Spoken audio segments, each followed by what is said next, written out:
on va venir maintenant à la fin de la vie de Paul. Ou la fin de son histoire. Ou la fin de son histoire, parce qu'on ne sait pas exactement, oui, on sait pas exactement combien de temps il a vécu.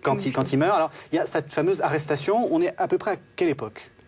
On est dans les années 55, dans le milieu des années 50, disons. Alors, qu'est-ce qui se passe? Il est arrêté à Jérusalem, il est arrêté au Temple en flagrant délit.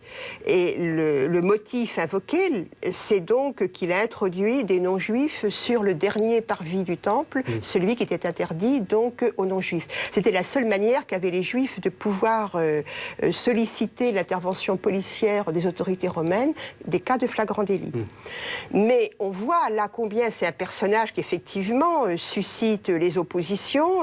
Il est soutenu par sa famille, son neveu intervient, il est soutenu par une partie manifestement de la garnison romaine, et inversement, donc suivant dans la lecture des Actes des Apôtres, ce sont les autorités du Temple, le grand prêtre et son entourage qui mènent l'accusation, et qui mènent l'accusation donc devant le gouverneur qui siégeait à Césarée, qui change d'ailleurs durant cette époque. Ce qu'il faut dire, excusez-moi, c'est que tout ce petit monde est juif. Enfin, c'est pour ça que c'est le grand prêtre qui... Le problème est au Temple. Voilà, le problème est au Temple. On ne pouvait coincer, si j'ose dire, Paul, que sur un flagrant délit à caractère religieux, où là, les autorités romaines se sentaient obligées d'intervenir, puisque le principe des autorités romaines, c'est que chaque peuple a le droit d'observer le culte ancestral, suivant les règles ancestrales. Ce que je voulais dire, c'est qu'on a, dans une image un peu déformée, on dit Paul est chrétien et donc a rompu avec le judaïsme. Pas du tout, il va au Temple. Non, il va au Temple. Oui. Il a fait un vœu. Il va au Temple pour accomplir un vœu. Alors, il y va avec tout son entourage, qui comprend donc un ou quelques non-juifs. Alors, il est mis en prison.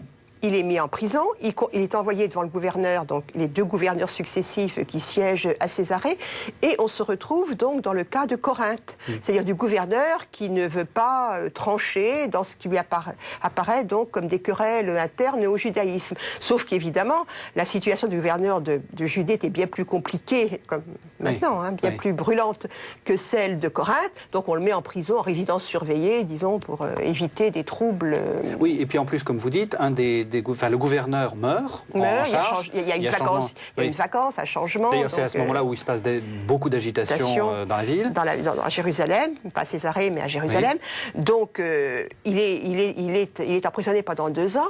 Et alors, c'est lui, dans le récit des Actes des Apôtres, qui tranche la situation en décidant de faire appel au tribunal impérial, qui fonctionnait comme une cour d'appel, mais qui n'était pas très fréquemment sollicité dans cette fonction. Donc là encore, il faut supposer que Paul est très introduit dans le mode de fonctionnement de l'Empire. Et cet appel donc au tribunal impérial fonctionnant comme cour d'appel lui permet donc de faire le voyage à Rome. Voilà, alors il va à Rome, et alors qu'est-ce qui se passe? Eh bien à Rome, les Actes des Apôtres s'arrêtent, puisque dans leur vision segmentée de l'histoire, la fonction de Paul dans l'histoire du salut est de mener son christianisme à Rome, je dis son, parce qu'il y a déjà des chrétiens à Rome, ils sont à Rome depuis les années 40, les chrétiens, mais de mener donc son évangile à Rome. Quand les apôtres s'arrêtent, ne parlent pas de procès, donc on peut penser qu'encore une fois, les Romains ont déclaré forfait et renvoyé donc accusés et accusateurs dos à dos. Et dans les Actes des Apôtres, nous disent donc qu'il est en résidence surveillée et que là, donc, il rassemble les chrétiens, il prêche dans ce statut donc, de résidence surveillée. On a envie de dire, mais qu'est-ce qui se passe? Enfin, il meurt? Ça n'a pas intéressé. Certainement, il est mort, mais comment? Il est mort sans doute bien plus... Il est mort certainement bien plus tard. Moi, c'est une chose qui me frappe, c'est qu'en 90... quand Clément de Rome, qui est un produit de la communauté chrétienne de Rome, donc une génération après Paul, écrit, il sait que Paul est mort martyr à Rome, a été exécuté à Rome, mais il ne sait pas quand et il ne sait pas dans quelles circonstances. Donc il y a même dans le milieu local, il y a une obscurité qui s'étend. Faut pas penser que Pierre et Paul ont été des phares qui focalisaient toute l'attention de la communauté chrétienne d'une ville comme Rome. C'était beaucoup plus fragmenté que ça.